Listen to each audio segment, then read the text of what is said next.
কল্পনা করতে পারেন, মাত্র ৮ দিনের গরমে একটা মহাদেশে ১০,০০০-এরও বেশি মানুষ মারা যেতে পারে। হ্যাঁ, ঠিক এটাই ঘটেছে ইউরোপে। গত জুনের শেষে মাত্র ৮ দিনের এক ভয়াবহ তাপপ্রবাহে প্রাণ হারিয়েছেন ১০,০০০-এর বেশি মানুষ।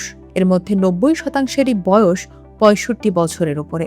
ইউরোপের মতো উন্নত মহাদেশে গরমে এত মানুষের মৃত্যু কিন্তু সাধারণ কোনো ঘটনা নয়। ইউরোপ ভিত্তিক জরিপ সংস্থা ইউরোমোমো সম্প্রতি এক প্রতিবেদনে এই ভয়াবহ তথ্য নিশ্চিত করেছে।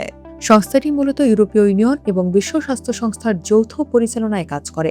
তাদের রিপোর্টে বলা হয়েছে, গত ২০ থেকে ২৮ জুন পর্যন্ত পুরো ইউরোপ জুড়ে যে তীব্র দাবদাহ বয়ে গেছে, তাতে এই বিপুল সংখ্যক মানুষের প্রাণহানি ঘটে। মৃতদের বেশিরভাগই হিট স্ট্রোক কিংবা গরমের কারণে হার্ট ও ফুসফুসের কার্যকারিতা হারিয়ে মারা গেছেন। ইউরোমোমোর অন্যতম কর্মকর্তা এবং ডেনমার্কের প্রধান চিকিৎসক লাসে ভেস্টারগার্ড জানিয়েছেন, এই মৃত্যুর পেছনে প্রচণ্ড গরম ছাড়া অন্য কোনো কারণ নেই।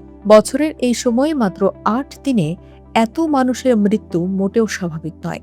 প্রতিবেদনে নির্দিষ্ট করে কোনো দেশের সংখ্যা আলাদাভাবে বলা না হলেও জানা গেছে, মৃতদের একটি বড় অংশই ফ্রান্স এবং বেলজিয়ামের বাসিন্দা।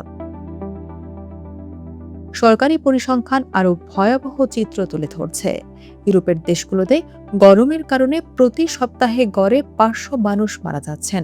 আর এই অবস্থা চলছে গত ২ মাস ধরে। পরিস্থিতি কতটা ভয়াবহ তা বোঝা যায় করোনার সময়ের সাথে তুলনা করলে। ২০২০ সালে করোনার পিক টাইমেও ইউরোপে এক সপ্তাহ সর্বোচ্চ ১৬০০ মানুষের মৃত্যু হয়েছিল।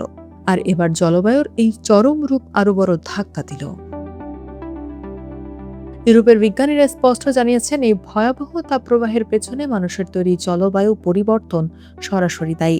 তারা সতর্ক করে দিয়েছেন যে পৃথিবী যেভাবে উত্তপ্ত হচ্ছে, তাতে সামনের বছরগুলোতে এমন তীব্র ও প্রাণঘাতী তাপপ্রবাহ আরও ঘন ঘন ফিরে আসবে।